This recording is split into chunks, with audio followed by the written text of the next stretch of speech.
I'm the answer to your every cry. So illusion for the way behind. I bring to you good news.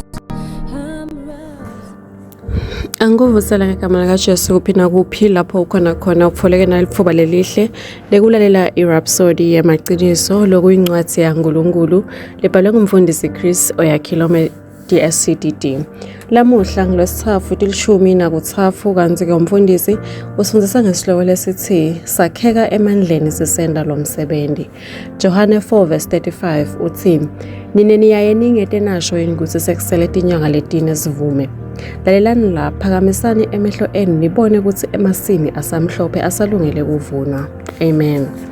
Labanye bamvu bacabanga ukuthi ngaphambi kwekuthi ukhone kuzuza imphefumulo kumele ucale utivalele ube weva wakheke emandleni. Kodwa iqiniso lithi kule nkonzo yokuzuza imphefumulo sakheka emandleni sisenda lomsebenzi. Amen.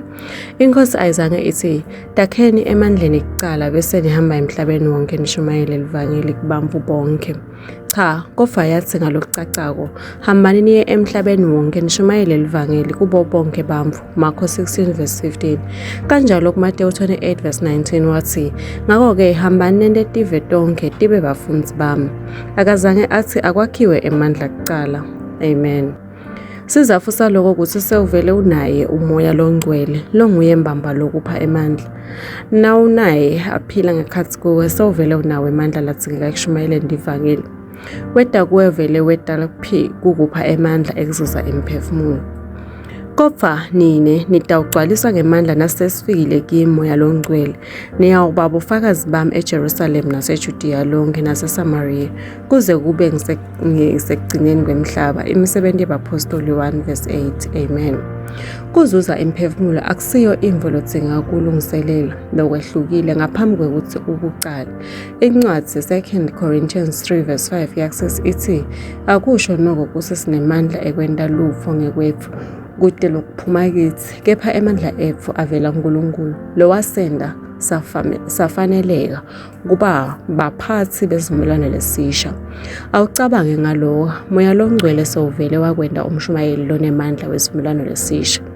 Sewuvele uphile emandla lokumele ukwende ukuthi uvele uphume uyawusebenza.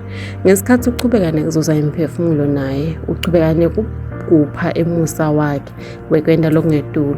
Ngakho-ke khulisa emandla ngalokungetulu usenda lomsebenzi. Sikhula kanjalo ekukholweni sithole nemandla langetulu ekwenda umsebenzi wekushumayela. Amen. Dinike isikhathi njalo sekuzila uthandaze uphindze ufunze livi. Konke lokhu kutawuvuthela luthambo lwakho lwekuzuza imiphefumulo kanye nekuhambisa livangeli. Ayibuye inkosi ikufole usebenda ngekuqinisela uhambisa umlayeto wembuso yonke indzawo. Amen. Kulesikhathi nalo ndawucela kusisho na umthandazo odawusho emva kwami uthi babe lothandekako.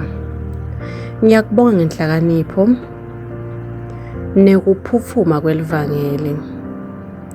Ngiyamemetela ukuthi ngisazuza imiphefumulo. Ngiyaqiniswa futhi ngiyahlonyiswa kwenta imisebenzi lemikhulu. Ngiyakheka emandleni ngisasebenta evangelini futhi ngisebentela kufeza libito lwakho.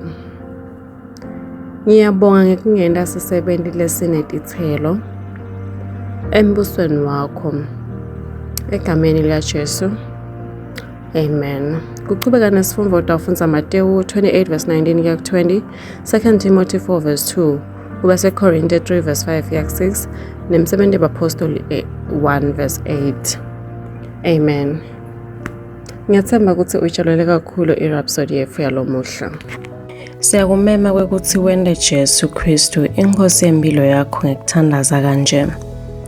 Nkosi Nkulunkulu, ngiyakholelwa ngayo yonke inhliziyo yami enkosini Jesu Kristu, imvodzana yaNkulunkulu lophilako. Ngiyakholwa wangifela nekuthi uNkulunkulu wamvusa kulabafile. Ngiyakholwa uyaphila lamuhla. Ngiyavuma ngemlomo wami ukuthi Jesu Kristu uyinkosi yempilo yami. Kusukela lamuhla ngayena ngeligama lakhe nekuphila lokuphakatha ngidelwe kabusha. Ngiyabonga Nkosi ngekusindisa impilo yami. Nyalo sengumfana waNkulunkulu. Haleluya. Siyakubongela Nyalo sewumfana waNkulunkulu.